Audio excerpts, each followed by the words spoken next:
Hello student, मैं दिव्यांश सिंह राजपूत। आज हम पी ब्लॉक एलिमेंट्स के एमपी बोर्ड के जो क्वेश्चन बैंक के क्वेश्चंस हैं उन्हें हम सॉल्व करेंगे।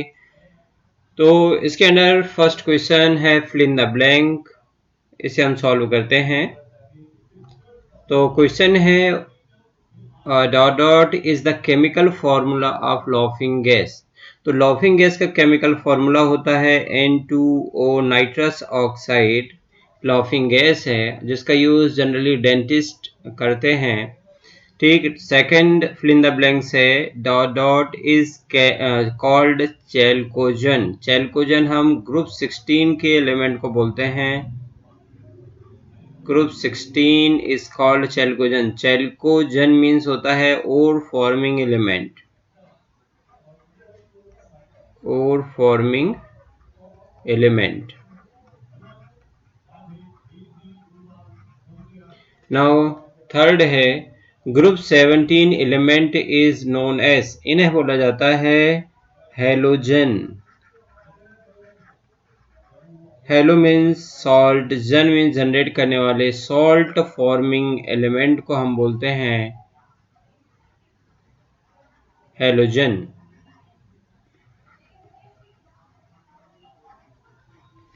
Now chlorine gas is discovered by. Chlorine gas की डिस्कवरी करने वाले थे शीले। ठीक। नाउ अब नेक्स्ट क्वेश्चन है मैच द कॉलम।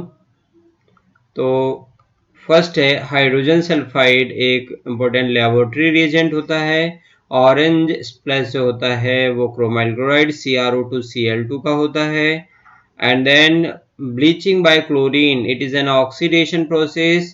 क्लोरीन के थ्रू जो ब्लीचिंग एक्शन होती है वो ऑक्सीडेशन की प्रोसेस के थ्रू होती है, जबकि SO2 के थ्रू जो ब्लीचिंग एक्शन होती है वो रिडक्शन के थ्रू होती है। एक प्रीवियस ईयर का काफ़ी इंपॉर्टेंट क्वेश्चन है। Now inactive chemical form is the noble gases. Noble gases inactive होती हैं क्योंकि इनके ऑक्टेट और डुप्लेट कंप्लीट होते हैं। नाउ फिफ्थ है gas used in glow sign board. Neon gas का यूज ग्लो साइन बोर्ड में किया जाता है। ठीक। नाउ नेक्स्ट क्वेश्चन है 5 मार्क्स के क्वेश्चन है। नाउ इसके अंदर फर्स्ट क्वेश्चन है explain the method of preparation of nitric acid through Ostwald process. तो डियर स्टूडेंट, ओस्टवाल्ड प्रोसेस के थ्रू नाइट्रिक एसिड का प्रिपरेशन किया जाता है HNO3 का। तो इसमें सबसे पहले स्टेप में आप क्या करोगे, अमोनिया का ऑक्सीडेशन कराएंगे जिससे हमें नाइट्रिक ऑक्साइड और वाटर ऑब्टेन होता है। ये जो रिएक्शन है प्लेटिनम और रोडियम गॉस कैटलिस्ट की प्रेजेंस में होती है। इसमें टेम्परेचर 500 केल्विन और प्रेशर 9 बार की रिक्वायरमेंट होती है। ठीक। अब आप NO ऑब्टेन हो गया है। नेक्स्ट स्टेप में क्या करते हैं, नाइट्रिक ऑक्साइड को कंबाइन कराते हैं विद ऑक्सीजन जिससे NO2 गैस बन जाती है। और ये सेकेंड स्टेप जो होता है वो रिवर्सिबल प्रोसेस होती है। ठीक। अब जो NO2 फॉर्म हुआ है, अब आप क्या करेंगे, नाइट्रोजन डाइऑक्साइड को डिसॉल्व करेंगे इन वाटर। ठीक। तो वाटर के थ्रू जब रिएक्शन होगी NO2 की तो हमें HNO3 ऑब्टेन होता है और साथ में फर्दर NO ऑब्टेन हो जाता है जिसे हम रिसाइकिल कर लेते हैं। ठीक। अब हमें जो HNO3 ऑब्टेन हुआ है वो डाइल्यूटेड होता है, तो हम डिस्टिलेशन के थ्रू उसमें जो वाटर होता है उसे रिमूव करेंगे और उससे 68% बायोमास तक ऑब्टेन कर लेते हैं। ठीक। और कंसंट्रेशन और उसे प्यूरिफाई करने के लिए हम क्या करते हैं, उसे हम डिहाइड्रेटेड करते हैं H2SO4 से जिससे हमें 98% तक का HNO3 ऑब्टेन हो जाता है। ठीक। नाउ अब एक एपरेटस है। इस पूरे डायग्राम को अच्छे से आपको लर्न कर लेना है। ठीक। प्रैक्टिस करनी है इसके बनाने की। तो इसमें एक्चुअल में 3 चैम्बर होते हैं। First chamber is a catalytic chamber, second chamber is an oxidation tower होता है। ठीक। और जो थर्ड चैम्बर होता है वो एब्जॉर्प्शन टावर है। तो कैटालाइटिक चैम्बर में आप NH3 और एयर जो गैस है उन दोनों को पास कराते हैं। कैटलिस्ट इसमें प्लेटिनम और रोडियम गॉज का यूज किया जाता है। ठीक। 800 डिग्री सेंटीग्रेड और 9 बार प्रेशर का यूज किया जा रहा है यहाँ पर एयर का, जिससे NO गैस बन रही है। NO गैस ऑक्सीडेशन टावर में पहुंचती है और ऑक्सीजन से रिएक्ट करके NO2 बनाती है। NO2 एब्जॉर्प्शन टावर में पहुंचती है जिसमें वाटर का स्प्रे किया जाता है, जिससे उन दोनों के बीच में रिएक्शन होती है और हमें HNO3 ऑब्टेन हो जाता है, जिसे हम कलेक्ट कर लेते हैं। ठीक, नाउ अब हम नेक्स्ट सीखते हैं। नेक्स्ट क्वेश्चन है question second, right the element of group 17 and explain the properties on the basis of following point. तो ग्रुप 17 के एलिमेंट कौन कौन से होते हैं? फ्लोरीन, क्लोरीन, ब्रोमीन और आयोडीन ग्रुप 17 के एलिमेंट होते हैं। तो इसके एलिमेंट हैं ग्रुप 17 के फ्लोरीन, क्लोरीन, ब्रोमीन और आयोडीन। फ्लोरीन के एटॉमिक नंबर 9। इसके बाद के एलिमेंट के एटॉमिक नंबर हम फाइंड आउट कर सकते हैं। अब 8 + 18 + 18 कर दीजिए तो आपका क्लोरीन का एटॉमिक नंबर 17, ब्रोमीन का 35 और आयोडीन का 53 आ जाता है। अब हमें क्वेश्चन पूछा गया इलेक्ट्रॉनिक कॉन्फ़िगरेशन राइट करना है, तो हमें सबसे पहले समझना होगा कि किसी भी एटम में इलेक्ट्रॉन की फिलिंग किस प्रिंसिपल के अकॉर्डिंग होती है। तो वो प्रिंसिपल है अफबाउ। अफबाउ के रूल को फॉलो करते हुए हम इलेक्ट्रॉन की फिलिंग करते हैं किसी भी एटम में। तो जो अफबाउ का हमें फ्लो एनर्जी लेवल डायग्राम है वो हमें बनाना आना चाहिए। ठीक, तो डियर स्टूडेंट, जो लोग अफबाउ रूल को भूल गए हों इसकी प्रैक्टिस अच्छे से कर लें। ठीक, तो सबसे पहले हम फ्लोरीन का इलेक्ट्रॉनिक कॉन्फ़िगरेशन लिखें तो इसमें 1s2, 2s2 और 2p5 आ जाएगा कॉन्फ़िगरेशन। टोटल 9 इलेक्ट्रॉन होते हैं। हम नोबल गैस के अकॉर्डिंग भी इस कॉन्फ़िगरेशन को लिख सकते हैं। हमें इसके लिए जनरल इलेक्ट्रॉनिक कॉन्फ़िगरेशन पता होना चाहिए। ग्रुप 17 का जनरल इलेक्ट्रॉनिक कॉन्फ़िगरेशन होता है NS2NP5। डियर स्टूडेंट, ध्यान से समझिए क्या होता है NS2NP5। तो अब हम यहाँ पर हीलियम लिखेंगे और जो वैलेंसी जो आपका जनरल इलेक्ट्रॉनिक कॉन्फ़िगरेशन है वो उसको फॉलो करते हुए हम n की वैल्यू यहाँ पर 2 पुट करेंगे। अब क्वेश्चन ये आता है कि हमने 2 पुट क्यों किया यहाँ पर n की वैल्यू। तो जिस एलिमेंट का हम कॉन्फ़िगरेशन लिख रहे होते हैं वो एलिमेंट पीरियोडिक टेबल के जिस पीरियड में बिलोंग करता है n की वैल्यू वही होगी। तो फ्लोरीन सेकंड पीरियड का एलिमेंट है तो यहाँ पर n की वैल्यू 2 हो जाएगी। चलिए अब हम क्लोरीन से समझते हैं। क्लोरीन का हम अफबाउ रूल को फॉलो करते हुए कॉन्फ़िगरेशन लिखें तो इस तरीके से आ जाएगा। अब जनरल इलेक्ट्रॉनिक कॉन्फ़िगरेशन के अकॉर्डिंग लिखें तो यहाँ पर नोबल गैस नियॉन होगी। ठीक है, हम नियरेस्ट जो भी पॉसिबल है जो भी नियरेस्ट पॉसिबल नोबल गैस है उसके अकॉर्डिंग नोबल गैस को फॉलो करते हुए कॉन्फ़िगरेशन लिखते हैं। तो अब जैसे कि यहाँ पर नियॉन है, नियॉन का एटॉमिक नंबर 10 है। ठीक, हम आर्गन यूज नहीं कर सकते क्योंकि आर्गन का एटॉमिक नंबर 18 हो जाएगा तो 17 से ज्यादा हो जाएगा। तो जो हम नियरेस्ट नोबल गैस है उसको फॉलो करते हुए कॉन्फ़िगरेशन लिखते हैं। अब हमने क्या किया, 17 के नियरेस्ट हो जाएगा 10, नियॉन का यहाँ पर यूज करेंगे। अब हमारा जनरल कॉन्फ़िगरेशन NS2NP5 है तो क्लोरीन थर्ड पीरियड का एलिमेंट है तो n की वैल्यू 3 हम यहाँ पर पुट कर देंगे। नाउ ब्रोमीन देखें, हम ब्रोमीन का अफबाउ रूल को फॉलो करते हुए अगर कॉन्फ़िगरेशन लिखा जाए तो इस तरीके से आ जाएगा। अब यहाँ पर देखा जाए तो जैसे आर्गन है, आर्गन 18 हो गया और जनरल कॉन्फ़िगरेशन के अकॉर्डिंग 4s2 4p5 हो जाएगा क्योंकि ब्रोमीन फोर्थ पीरियड का एलिमेंट है। ठीक, अगर हम यहाँ पर इलेक्ट्रॉन को काउंट करें, आर्गन होता है 18, 220 और 5 25 हो रहे हैं, यानी 10 इलेक्ट्रॉन यहाँ पर हमारे पास और चाहिए। तो यहाँ पर हम देखें कि 3d10 है। ठीक, यानी फोर्थ सेल के पहले जो आएगा वो 3d आएगा। ठीक, तो हम यहाँ पर 3d10 लिख देंगे। सेम ऐसे आयोडीन में यहाँ पर 4d10 लिखा जाएगा, है ना।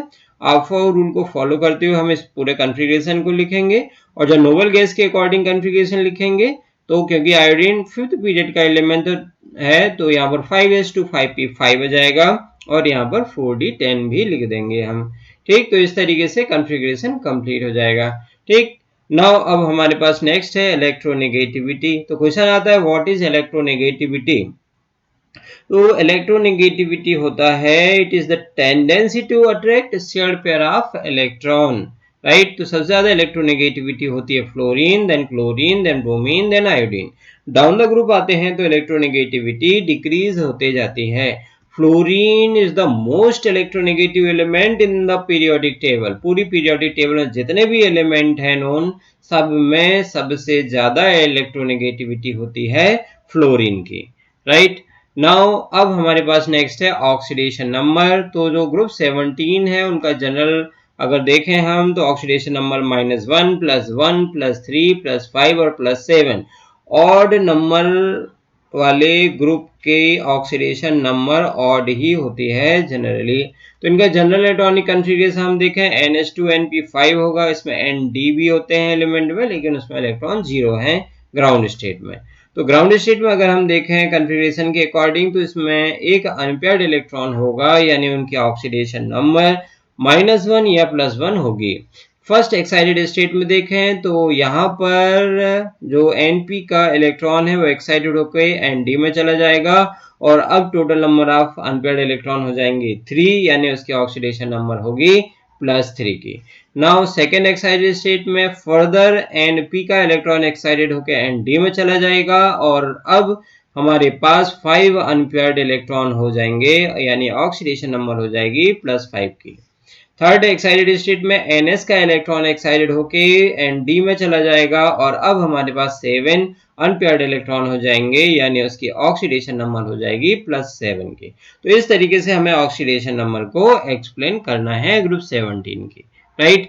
नाउ नेक्स्ट क्वेश्चन है what is ozone, right one method of preparation, properties and use of ozone. तो हमें ओजोन के बारे में बताना है। तो ozone is an allotropic form of oxygen. Question ये आता है कि एलोट्रोप क्या होते हैं? किसी भी एलिमेंट के डिफरेंट फॉर्म जो कि फिजिकली उनमें वेरिएशन हो लेकिन केमिकली वो सिमिलैरिटी शो करते हो, उन्हें हम बोलते हैं एलोट्रॉप्स। ऑक्सीजन के एलोट्रॉप्स जैसे O2, ओजोन, O3 होता है, ठीक है। इट इज टू रिएक्टिव, जो ओजोन होता है काफी रिएक्टिव होता है, and to remain for long in the atmosphere at sea level. Sea level में देखा जाए तो सी लेवल में 20 किलोमीटर की हाइट में यहाँ पर ओजोन लेयर एग्जिस्ट करती है, राइट। और it is formed from atmospheric oxygen in the presence of light. अगर एटमॉस्फेयर की बात करें तो सनलाइट आती है, तो यहाँ पर जो ऑक्सीजन है वो सनलाइट की यूवी रेडिएशन से रिएक्ट करती है और ओजोन लेयर बना लेती है, ठीक। और इस तरीके से ओजोन लेयर हमें अल्ट्रावायलेट रेडिएशन से प्रोटेक्ट करके रखती है, वो अर्थ तक नहीं पहुंच पाते हैं, ठीक। This ozone layer protect the earth surface from an excessive concentration of ultraviolet radiation. Now next हम समझते हैं प्रिपरेशन ऑफ ओजोन। ओजोन को बनाने के लिए सीमेंस ओजोनाइजर का यूज किया जाता है। इसमें 2 कॉन्सेंट्रिक मेटल ट्यूब होती हैं, ठीक है, ये मेटल की ट्यूब हैं जिन्हें सील कर दिया जाता है एट द एंड। इस तरीके से हमने एंड में इनको सील कर दिया है। The inner side of the inner tube and the outer side of the outer tube are coated with tin foil and connected to one terminal each of an induction coil, ठीक। तो ये tin foil है और इनको connect कर दिया जाता है इंडक्शन कॉइल से, ठीक है, ये इंडक्शन कॉइल लगी हुई है यहाँ पर, ठीक। Now a current of pure dry oxygen, तो हम यहाँ से ड्राई ऑक्सीजन को सप्लाई करते हैं, ठीक, लो टेम्परेचर मेंटेन करते हैं, is passed through annular space. Tube के बीच में जो खाली जगह होती है इसे हम एन्युलर स्पेस बोलते हैं, between the two tubes and by the silent action of electric discharge, और साइलेंट इलेक्ट्रिकल डिस्चार्ज हम अप्लाई करते हैं। The oxygen is partially converted into ozone, ठीक है, जिससे ओजोन फॉर्म हो जाता है रिएक्शन से। The sample of gas escaping from ozonizer is called ozonide oxygen and contains about 12% ozone इसमें प्रेजेंट होती है रिएक्शन के थ्रू, ठीक, अब इसमें प्रॉपर्टीज ऑफ ओजोन देखा जाए तो ओजोन पावरफुल ऑक्सीडाइजिंग एजेंट होता है। फॉर एग्जांपल के लिए देखा जाए तो it oxidise lead sulphide to lead sulphate and iodide ion into I2, right. तो इनकी O3 से रिएक्शन करानी है, आयोडाइड आयन एक्वस स्टेट में, तो यहाँ पर वाटर भी लिया जाएगा H2O, ठीक, जिससे हाइड्रोक्साइड आयन और O2 गैस जनरेट होगी। नाउ यूजेस ऑफ ओजोन में देखा जाए तो फर्स्ट यूज है जर्मिसाइड, डिसइंफेक्टेंट्स और स्टेरिलाइजिंग, वाटर को स्टेरिलाइज करने के लिए ओजोन का यूज किया जाता है। सेकेंड यूज देखें तो it also used for bleaching of oils, every, floor and starch को ब्लीच करने के लिए इसका यूज किया जाता है। और थर्ड यूज अगर देखें हम तो it acts an oxidising agent, oxidising agent के जैसे एक्ट करता है in the manufacturing of potassium permanganate, KMnO4 को बनाने के लिए इसका यूज किया जाता है। ठीक, नाउ क्वेश्चन नंबर 4 है what is inert gases, right uses of any 4 inert gases. तो इनर्ट गैसेस क्या होती हैं? The element present in group 18 have their valency shell orbital completely filled and therefore they are known as noble gas और inert gases। तो इनकी duplet, helium की बात करें तो हीलियम का डुप्लेट कंप्लीट होता है, ठीक, और बाकी सभी एलिमेंट के ऑक्टेट कंप्लीट होते हैं। तो यहाँ पर उन्हें इलेक्ट्रॉन गेन करने की या लूज करने की जरूरत नहीं होती है, स्टेबिलिटी के लिए ऑलरेडी स्टेबल होते हैं। तो अब हम इनके यूजेस समझ लें। हीलियम का यूज किया जाता है मेट्रोलॉजिकल ऑब्जर्वेशन के लिए, ठीक, तो बैलून में इसे फिल कर दिया जाता है, लो डेंसिटी की वजह से, लाइटर वेट होने की वजह से ये हाइट में ऊपर उठ जाते हैं, ठीक। नाउ नेक्स्ट है इनका यूज, हीलियम का यूज किया जाता है गैस कूल्ड न्यूक्लियर रिएक्टर में। तो यहाँ पर गैस कूल्ड न्यूक्लियर रिएक्टर में यूज़ किया जाता है। नाउ नेक्स्ट हम देखें यहाँ पर यूजेस, तो हीलियम का यूज़ किया जाता है क्रायोजेनिक एजेंट के फॉर्म में, जहाँ पर ऐसे एक्सपेरिमेंट जहाँ पर लो टेम्परेचर की रिक्वायरमेंट होती है वहाँ पर हीलियम का use as a cryogenic agent के फॉर्म में किया जाता है, राइट। नाउ यहाँ पर नेक्स्ट है it is used to produce the sustain powerful superconducting magnets which form an essential part of modern NMR spectrometers and magnetic resonance imaging MRI system for clinical diagnosis। तो ये NMR है और ये आपका MRI है, ठीक है। Now next है it is used as a diluent for oxygen in modern diving apparatus because of its very low solubility in blood, ठीक है। तो ऑक्सीजन के साथ नाइट्रोजन और हीलियम का यूज किया जाता है डाइवर्स के ऑक्सीजन सिलेंडर में, ठीक।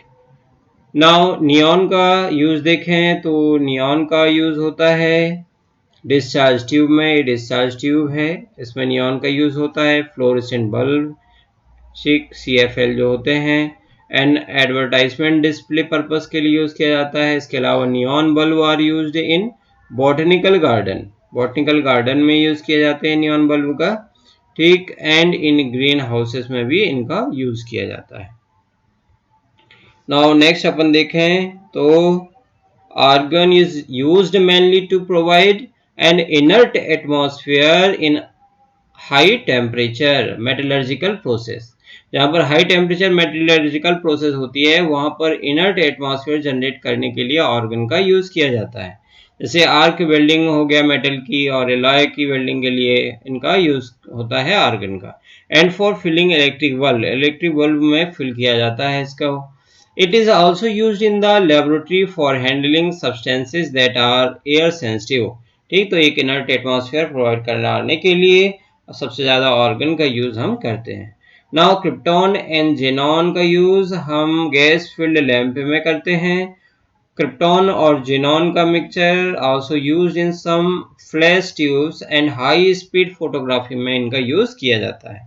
नाउ रेडॉन है, it is used in radioactive research and therapeutic and in the non surgical treatment of cancer and other malignant growth. ठीक, कैंसर की ट्रीटमेंट में रेडॉन का सबसे ज्यादा यूज होता है।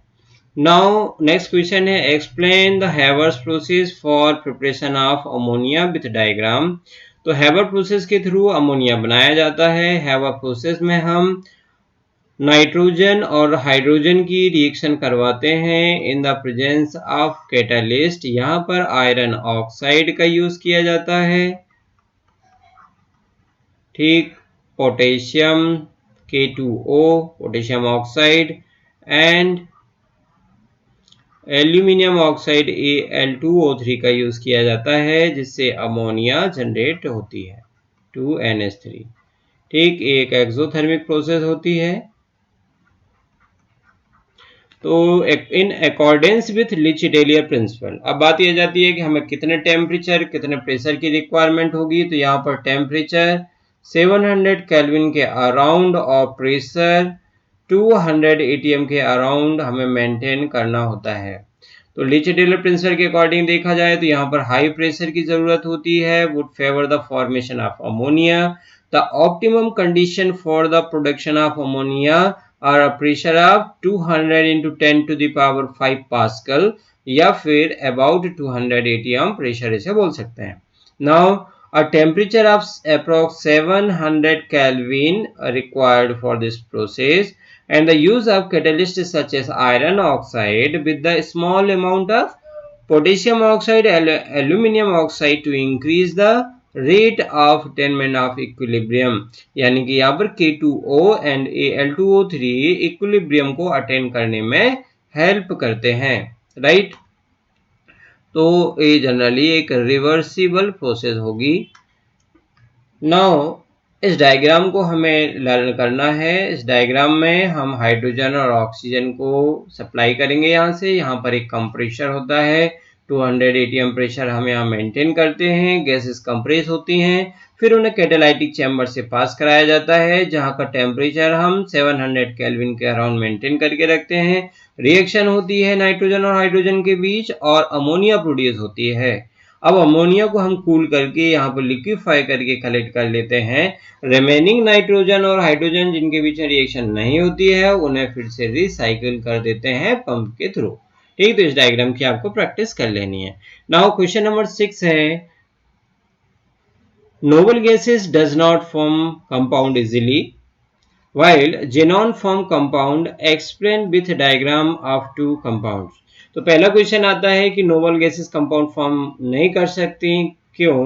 तो उसका रीजन है बिकॉज सबसे पहली बात जाती है, noble gases except helium have completely filled NH2 NP6 electronic configuration in their valency shell, और नियॉन का डुप्लीट होता है 1s2 कंप्लीट होता है इनका, बाकी सबका NH2 NP6 कंप्लीट होता है।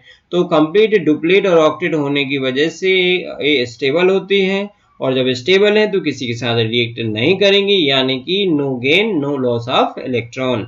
नाउ सेकेंड है, they have high ionisation enthalpy, यानी कि अगर आप नोबल गैसेस से इलेक्ट्रॉन बाहर निकालना चाहोगे तो उसमें बहुत ज्यादा एनर्जी की रिक्वायरमेंट होगी, and more positive electron gain enthalpy, और इसमें इलेक्ट्रॉन गेन एंथैल्पी काफी ज्यादा पॉजिटिव होगी, यानी कि इलेक्ट्रॉन उसमें इंसर्ट कराने के लिए हमें बाहर से एनर्जी प्रोवाइड करानी पड़ेगी because DLH is positive. Now next है, अब भाई हमें पता कैसे चला कि नोबल गैसेस कंपाउंड फॉर्म कर सकती हैं। तो एक साइंटिस्ट थे नील बर्टलेट, ये प्लेटिनम हेक्साफ्लोराइड और ऑक्सीजन की रिएक्शन से ऑक्सीडाइजिंग एजेंट फॉर्म कर रहे थे। ठीक है,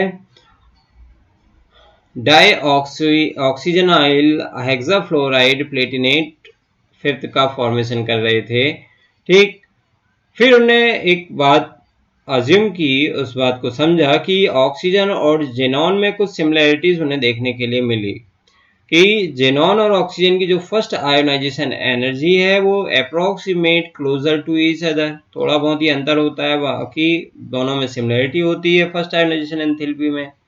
second, molecular diameter of oxygen and atomic radius of xenon are similar, उनका एटॉमिक रेडियस भी जो था वो अप्रोक्सीमेट सिमिलर था।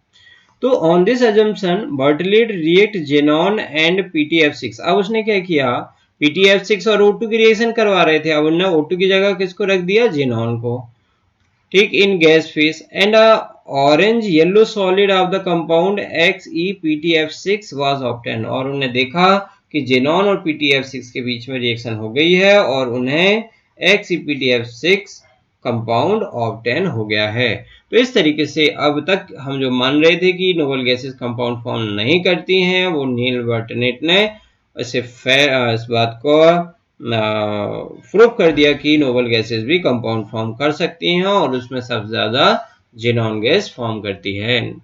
ठीक, तो अब इसमें कंपाउंड के बारे में समझें तो जेनॉन जो कंपाउंड फॉर्म करते हैं उनमें है, ठीक, XeF2, XeF4 और XeF6, ये तीन कंपाउंड को आपको लर्न कर लेने हैं। ठीक, बाकी कंपाउंड आप बनाने सीख सकते हैं। अगर हम इनमें एक ऑक्सीजन ऐड करेंगे तो दो फ्लोरीन हटाने पड़ेंगे, तो एक ऑक्सीजन हमने ऐड किए, दो फ्लोरीन हटा दिए यहाँ से, तो दो फ्लोरीन बचे यहाँ पर हमने एक ऑक्सीजन ऐड किया है, 4 बचे, एक ऑक्सीजन ऐड हो गया। इसमें फर्दर एक ऑक्सीजन और ऐड किए, दो फ्लोरीन हटा दिए, दो बचे, एक और ऑक्सीजन ऐड किए, O3 हो गया। ठीक है, क्योंकि जेनॉन के पास एक लोन पेयर ऑफ इलेक्ट्रॉन सब में प्रेजेंट होंगे तो एक और ऑक्सीजन ऐड हो सकता है, XeO4 हो गया।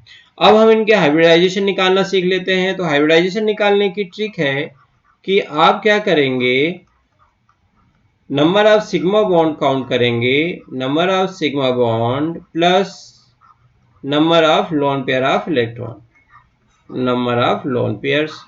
ठीक, इसमें देखेंगे दो सिग्मा बॉन्ड है, तीन लोन पेयर है, यानी 5 ऑर्बिटल, एक S, 3p और एक D के हो गए 5 ऑर्बिटल। इसमें देखें 4, 5 एंड 6 तो sp3d2 हो जाएगा। इसमें देखें तो 2, 2, 4, 5, 6, 7, 8, यानी कि देखो ऑक्सीजन डबल बॉन्ड बनाएगा जिसमें एक सिग्मा और एक पाई, और इसमें सिर्फ हम सिग्मा बॉन्ड को ही काउंट करते हैं।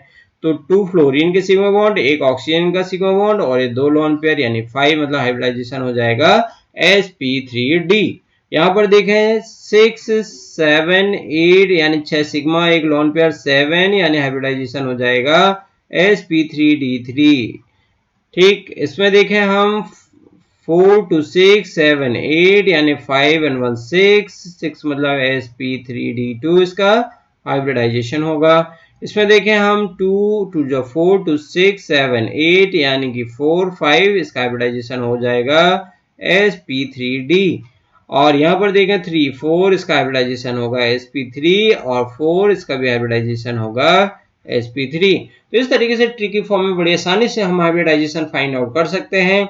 अब इनके शेप की बात आ जाती है तो sp3d की मेन ज्योमेट्री ट्रायंगुलर बाइपिरामिडल होती है, दो फ्लोरीन इसमें कनेक्ट होंगे और इस तरीके से लीनियर शेप बनाएंगे। सेम स्क्वायर प्लानर शेप बनेगा XeF4 के साथ, इसका हाइब्रिडाइजेशन sp3d2 होगा, यानी कि इसकी मेन ज्योमेट्री स्क्वायर बाइपिरामिडल या ऑक्टाहेड्रल होगी जिसमें दो लोन पेयर और दो फ्लोरीन होने की वजह से इनका एक्चुअल शेप हो जाएगा स्क्वायर प्लानर। नाउ XeOF2 में देखें हम तो sp3d हाइब्रिडाइजेशन है, मेन ज्योमेट्री ट्रायंगुलर बाइपिरामिडल होगी, दो फ्लोरीन और एक ऑक्सीजन मिलकर टी शेप बना लेते हैं, इसमें दो लोन पेयर ऑफ इलेक्ट्रॉन भी होते हैं। ठीक, तो इस तरीके से बेटा इनकी अगर अपन देखें, नेक्स्ट है XeF6, तो ये डिस्टॉर्टेड ऑक्टाहेड्रल शेप बनाएगा, इसमें इस तरीके से जेनॉन होगा और 6 फ्लोरीन होंगे और एक लोन पेयर ऑफ इलेक्ट्रॉन होगा, तो डिस्टॉर्टेड ऑक्टाहेड्रल शेप बन जाता है। इसका हाइब्रिडाइजेशन sp3d3 होगा, डिस्टॉर्टेड ऑक्टाहेड्रल। ठीक, तो डियर स्टूडेंट इन क्वेश्चंस को अच्छे से लर्न कर लेने हैं आपको। Thank you.